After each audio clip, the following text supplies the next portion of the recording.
अच्छा भाई, तो अब हमारे पास जैसे कार्नोफ मैप का टॉपिक नया आया था। तो कार्नोफ मैप क्या होता है कि भाई ऐसा के मैप होता है जिसमें हमारे पास जो सॉप और पॉज की टर्म्स होती है ना, हम उनको जो है एक टेबल की मदद से सॉल्व करते हैं उनके एक्सप्रेशंस को और टेबल को फिल आउट करते हैं। सही। अब जैसे कि जो यहाँ पर लिखा हुआ है 3 variables of Karnaugh map show product term. तो देखो हमारे पास कार्नोफ मैप बनाने का जो तरीका होता है ना, वो देख लो। अब जैसे ना मैं एक सवाल लेता हूँ छोटा सा ताकि मैं उसमें समझा सकूँ। देखो कार्नोफ मैप में ये होता है, देखो अच्छा, अगर चलो पहले मैं यहाँ से स्टार्ट करता हूँ। देखो अगर फॉर एग्जांपल 2 वेरिएबल्स हैं, बल्कि 2 नहीं 3 से ही डायरेक्ट शुरू करो ना, 2 क्यों, 3 वेरिएबल से ही शुरू करते हैं। 3 वेरिएबल्स मैक्सिमम इसमें होने चाहिए। तो 3 वेरिएबल से अगर हम शुरू करें तो पहले एक ऐसे आएगा, लिखी रहेगी इसे। उसके बाद यहाँ ए बी और सी हमेशा इस साइड पे होगा। सही है। और जो बनाने का तरीका है वो ये है कि इन 4 लाइंस पे आएगा। सही। स्टार्टिंग होगी 0 0 से, देन 0 1 आएगा, देन 1 1 आएगा, देन 1 0। और यही इसकी एक, ये साइड तो समझो सेम ही रहेगी। अब वो 4 वेरिएबल्स हों, वो 4 वेरिएबल्स हों जितने भी हो, ये साइड हमारी सेम रहेगी। और यहाँ क्योंकि मैं 3 वेरिएबल्स का बना रहा हूँ तो मैं यहाँ पर 0 और 1 लूँगा। 3 वेरिएबल्स में मैं क्या लूँगा, 0 और 1। That's it. सही। अब मैं यहाँ पर फिल करना शुरू कर दूंगा जो भी मेरे पास अगर मेरे पास कोई इक्वेशन होगी, मैं यहाँ पर इक्वेशन बनाता हूँ। मेरे मतलब यहाँ इक्वेशन मुझे अगर जैसे गिवन हुई, फॉर एग्जांपल एक इक्वेशन गिवन है A bar B bar C plus A bar B C bar plus A B C bar plus A B and C. अब हमने कोई ये कोई स्वैप इक्वेशन होगी, है ना, स्वैप इक्वेशन है, दिख भी रहा है भाई साफ साफ कि ये क्या है, एक स्वैप एक्सप्रेशन है। इसको सॉल्व करना है। अब सॉल्व कैसे करेंगे भाई, सबसे पहले तो प्लेसमेंट करनी है। अब देख लो भाई, ए बार बी बार और सी कहाँ बन रहा है। मैंने स्वैप में क्या बताया था, स्वैप के अंदर एसओपी के अंदर वेरिएबल्स हमारे हमेशा आंसर क्या आना चाहिए, +1 आना चाहिए। सही। आंसर क्या आना चाहिए, 1 आना चाहिए। मतलब हमारा जो इनिशियल ए होगा वो हमारा 0 कहलाएगा, बी भी हमारा 0 कहलाएगा। क्यों, क्योंकि हमारे पास ए बी मल्टीप्लाई में है, हमें 1 चाहिए और वो अभी ऊपर क्या है, उनके बार है। तो बार 0 को कन्वर्ट करके 1 कर देगा। इनिशियली ए 0 होगा, फिर बार लग के 1, फिर बी इनिशियली 0 बार लग के 1, एंड सी तो है ही अकेला तो उसको हम 1 कंसिडर करेंगे। अब ऐसा कोई, अब यहाँ ढूंढो, देखते हैं भाई 0 0 0 नहीं, ए बार बी बार सी बार, ये तो नहीं हो रहा। अब देखते हैं वापस ए बार, सही है, ए बार बी बार सी, ये तो हो रहा है, यानी ए बार बी बार सी, ये वाली एक्सप्रेशन यहाँ पर प्लेस हो सकती है, ए बार बी बार सी। इसकी जगह 1 लिख दो, इस पूरे एक्सप्रेशन की जगह सिर्फ 1 भी लिख दो तो भी चलेगा, वरना ये पूरा एक्सप्रेशन भी उतार दो, कोई मसला नहीं है। अब यहाँ देखेंगे ये क्या दिख रही है इक्वेशन, ये लिख रही है 0, यह पहला आएगा, बीच में 1 आएगा और यहाँ 0 आएगा। सही है ना, और बाहर से चेंज हो जाएगा, है ना। अब 0 1 0, अब देखते हैं भाई 0 0 0 तो नहीं होगा, 0 1 0 चाहिए, 0 1 0, ओह हो गई। तो A bar B and C bar, that's it, this equation is done. Then A B C bar यानी कि 0 1 1 देन 0, तो 1 1 0 कहाँ है भाई, 1 1 0, तो ये भी आपके पास आ गई क्या, ए बी सी बार। समझ आ गई बात। देन हमारे पास ए बी सी है यानी कि तीनों 1 है, तो तीनों 1 कहाँ पर है, 1 2 3, तीनों 1 है यहाँ, ये आ गया A B C. Got my point, easy था, कुछ इतना ख़ास मेरे हिसाब से मुश्किल नहीं था। ये सिर्फ प्लेसमेंट करनी है वेरिएबल्स की, और जो बच गए वो बच गए, मतलब जो रह गए वो रह गए भाई, उनका तो कुछ कर नहीं सकते ना।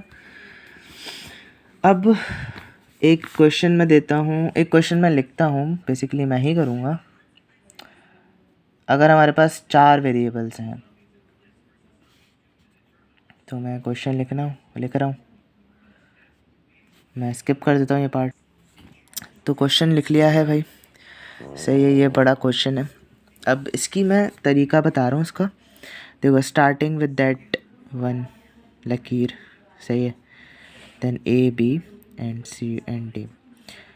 यहाँ पर मैंने क्या स्टार्टिंग बताई थी भाई, 0 0 होना चाहिए, फिर 0 1 होना चाहिए, 1 1 होना चाहिए एंड 1 0 होना चाहिए। यही चीज़ यहाँ कॉपी पेस्ट होगी कि दो दो वेरिएबल्स है ना, तो 0 0, फिर ये एक कॉलम बनेगा, फिर 0 1, फिर ये एक कॉलम बनेगा, फिर 1 1, फिर ये एक कॉलम बनेगा, देन एक बढ़ा के 1 0 और फिर ये एक कॉलम बनेगा।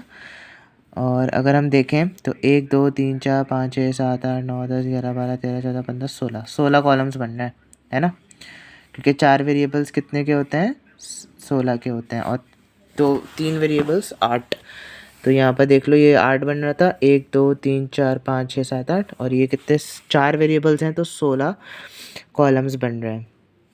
वही है, बस कार्नोफ मैप है उसके अंदर, और कुछ भी नहीं है। अब सेम काम करना है भाई, सेम काम करना है इसके अंदर भी, कुछ नहीं है, बस जहाँ जहाँ ए बी सी डी, जैसे ए bar B bar C D आ रहा है ना, तो ये देख लो भाई इसके अंदर कहाँ आ रहा है। मैंने बताया था ना, ये क्या होगा, इनिशियली ज़ीरो 1 1, तो 0 0 1 1, तो 0 0 1 1, ये रहा।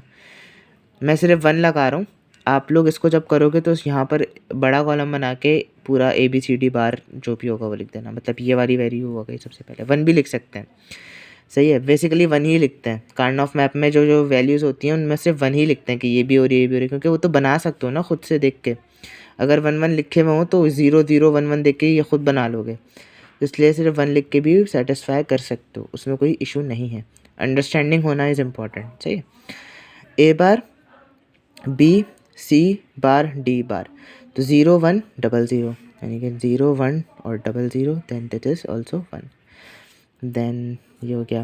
Then A B C bar D bar, यानी कि 1 1 0 0, तो 1 1 0 0, सही है, ये भी आपका हो गया। फिर ए बी सी डी, यानी कि क्या होगा, A B C D 1 1 1 1, right, 1 1 1 1 यहाँ पर आ जाएगा, ये भी हो गया। फिर A B C D C bar D bar, है ना, तो ए बी क्या है, 1 1 0 0, नहीं, हाँ 1 1,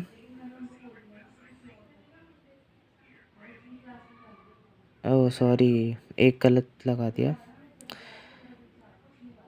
ये वाला, एक सेकंड रुक जाए,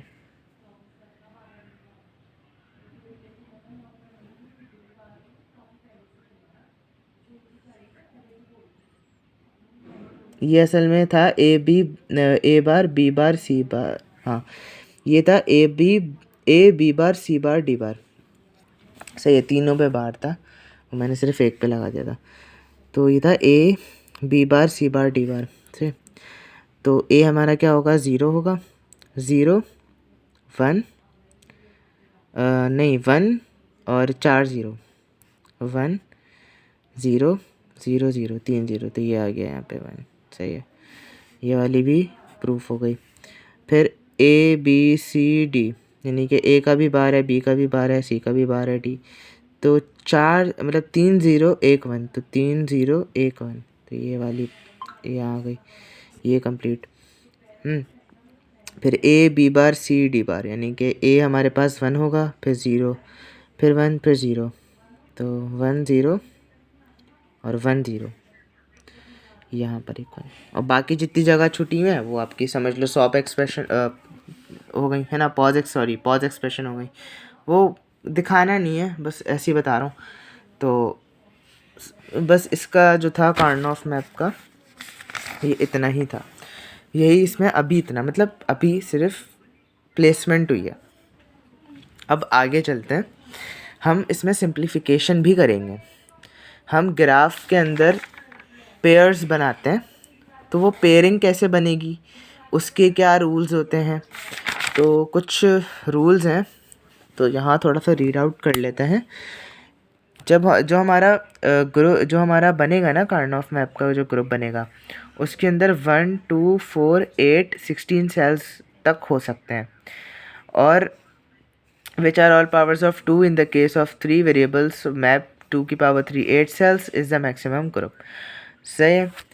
तो मतलब हमारे पास वेरिएबल्स जो 2 की पावर्स हमारे पास बेसिकली हो सकती हैं वो 16 तक होती हैं। 2 की पावर 4 जो होता है वो मैक्स होता है, 16 ग्रुप बनते हैं हमारे, 16 कॉलम्स बनते हैं, वो हम मैक्स तक वही जाते हैं। ये पहला रूल है। देन दूसरा क्या है, each cell in a group must be adjacent to 1 और more cells in that same group. सही है। In the group do not have the adjacent, मतलब यहाँ एडजेसेंट टू ईच अदर ये बात बोली हुई है कि एक ग्रुप है, सही है, उसके अंदर जो ग्रुप है उसके अंदर ये ज़रूरी नहीं है कि जो चारों हैं वो एक दूसरे के, अगर चार का ग्रुप मैं बना रहा हूँ तो वो ये ज़रूरी नहीं है कि वो चारों एक दूसरे के एडजेसेंट हो, वो डायगोनल्स भी हो सकते हैं, तो डायगोनल्स का भी ग्रुप बन सकता है। सही, वो कैसे होगा, मतलब एक ग्रुप बनाया ना, अब हमने सिर्फ डायगोनल्स का नहीं बनाना, मैं वो बताऊंगा कि वो कैसे होगा, क्या होगा, वो चीज़ मैं बताऊंगा। अभी हम आगे बढ़ते हैं। फिर इसके बाद यहाँ पर कह रहे हैं always include the largest possible number in a group in accordance with rule 1, यानी कि हमें हमेशा बड़े ग्रुप्स को ज़्यादा प्रेफरेंस देनी है। फॉर एग्जांपल 1 1 1 एक ग्रुप में अगर 4 दफ़ा आ रहे हैं और उसी तरीके से 2 भी आ रहे हैं, मतलब जाहिर सी बात है 4 1 लिखे हुए हैं तो उसमें हम 2 का भी बना सकते हैं, लेकिन हम प्रेफरेंस क्या देंगे कि हम 4 का बनाएं। पहले हम 4 का ग्रुप बनाएंगे, फिर हम 2 का देखेंगे, अगर कहीं बन रहा हुआ किसी एडजस्टेंट के साथ तो फिर हम उसका बना देंगे, लेकिन सबसे पहले प्रायोरिटी हमारी 4th ग्रुप की होगी। 4 का पहले ग्रुप बनाएंगे, जो बड़ा होगा उसका बनाएंगे पहले, और 4 मैक्सिमम तक जाएगा, 4 सबसे मैक्स होता है। Each one on the group map must be included in at least one group. The ones already in a group can be included in another group as long as the overlapping groups include non-common ones। यानी जो एक group का, जैसे मैंने 4 का एक बना दिया, अब उस फर्स्ट के जो, मतलब ये 4 थे, 1 2 3 4, अब इस वाले 1 के इस तरफ भी एक 1 है तो ये इसके साथ भी ग्रुप बना लेगा, ये इसको ओवरलैपिंग कहेंगे। सही, यानी कि एक 1 दूसरे ग्रुप के अंदर भी आ सकता है।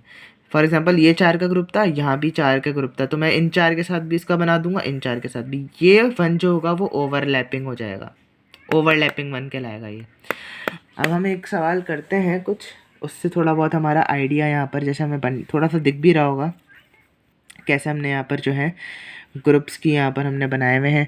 ये एक ग्रुप बना, फिर ये एक ग्रुप बना, और ये एक ग्रुप बना। हम एक का ग्रुप भी बना सकते हैं क्योंकि ये अलोन था, और यूँ नहीं बन सकते ग्रुप्स, ऐसे नहीं बनेंगे, कभी भी नहीं बनेंगे ऐसे। सही है। डायगोनल्स एक ग्रुप के अंदर, मैंने बोला था जैसे अगर हमारे पास ये 1 यहाँ होता, ये वाला 1 यहाँ होता, तो मैं इन चारों का बना देता, ये और ये तो डायगोनल है, लेकिन ये एक ग्रुप के अंदर है तो ये बन सकता है, लेकिन 2 का डायगोनल ग्रुप नहीं बन सकता। 2 का, ये एक 1 यहाँ है, एक 1 यहाँ है, इसका डायगोनल ग्रुप नहीं बनेगा। सही है। एडजेसेंट के साथ बनेगा, एडजेसेंट के साथ बन सकता है, इसका एक ग्रुप इसके साथ बना, इसका एक ग्रुप इसके साथ बना, ये वाला जो 1 है ये ओवरलैपिंग 1 है। सही है, ये इसके साथ भी है, ये इसके साथ भी है। सही है, लेकिन ये जो 1 है ये अकेला ग्रुप बनाया हुआ है, क्योंकि ये सिर्फ एडजेसेंट के साथ ग्रुप बना सकता है, डायगोनल्स के साथ ग्रुप नहीं बनेगा। हाँ, अगर ये 1 नीचे होता, इस वाले ब्लॉक पे होता, तो मैं इन चारों का एक ग्रुप बना देता, तब मैं कहता कि डायगोनल्स आर नॉट इम्पॉर्टेंट, ये एक ग्रुप का पार्ट है।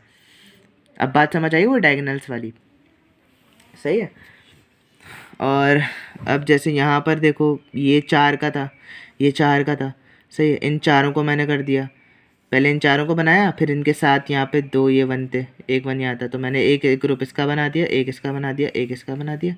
सही है, ये 3 जो हो गए, नहीं रुको, अच्छा ये यहाँ पे थे, इन 2 का बनाया, इन 2 का बना दिया, फिर इन दोनों का बना दिया, फिर इन दोनों का बना दिया।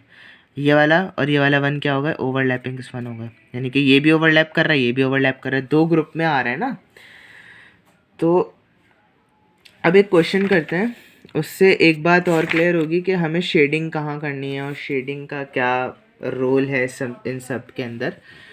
तो मैं थोड़ा सा समझाना शुरू करता हूँ अच्छे से, ताकि जो फर्स्ट टाइम कर रहे हैं उनको थोड़ा सा अंडरस्टैंडिंग भी हो, और वो अपना एक दफ़ा इसको प्रैक्टिस भी करिएगा, ऐसा नहीं कि बस वीडियो देख के और फिर सोने चले गए।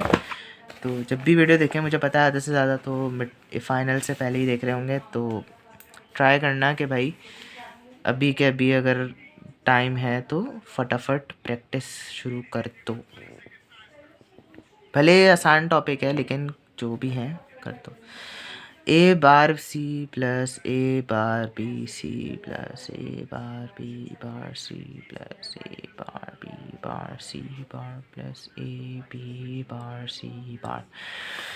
अच्छा सही है, ये बात समझ आ गई। अब सबसे पहले क्या करना है, इन सारों को ग्रुपिंग करनी है जैसे मैंने बताया था। सही हो गई। अब पहले तो वो बना लो भाई, 0 0 0 1 1 1 1 0, then 0 1 A B C, 3 variables है ना, 3 वेरिएबल्स का ऐसे ही बनेगा। पहले ए बी बार सी ले लो, ए 1 होगा, बी 0 होगा, ये 1 होगा, तो 1 0 1 1 0 1।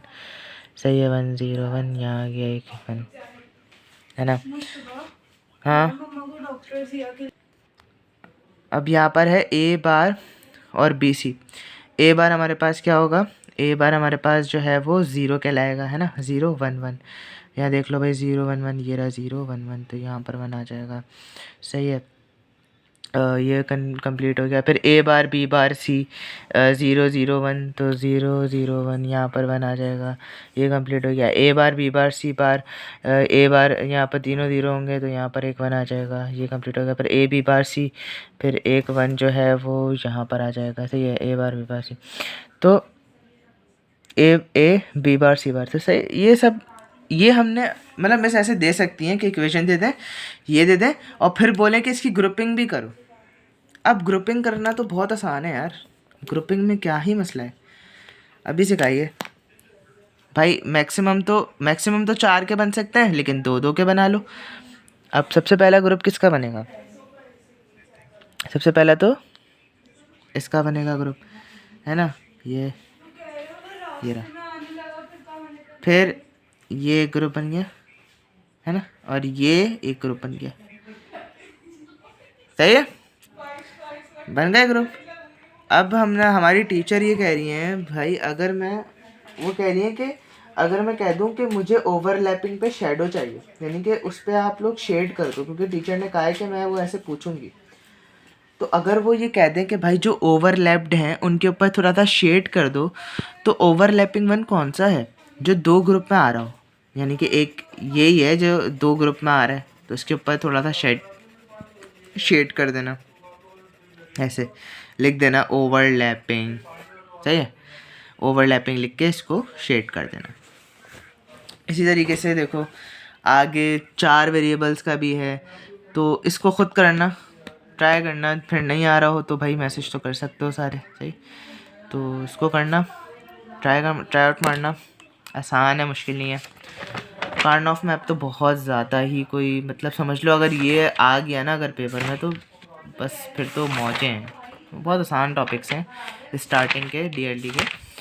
फिर यहाँ से ये कुछ वेर्ड सा है, चैप्टर 5 से शुरू है हमारे पास कुछ एक्सक्लूसिव नॉर के बारे में, और इसको हम फिर इंशाल्लाह इम्प्लीमेंट करते हैं और पढ़ते हैं नेक्स्ट वीडियो में। अभी तक के लिए इतना ही। Thank you guys.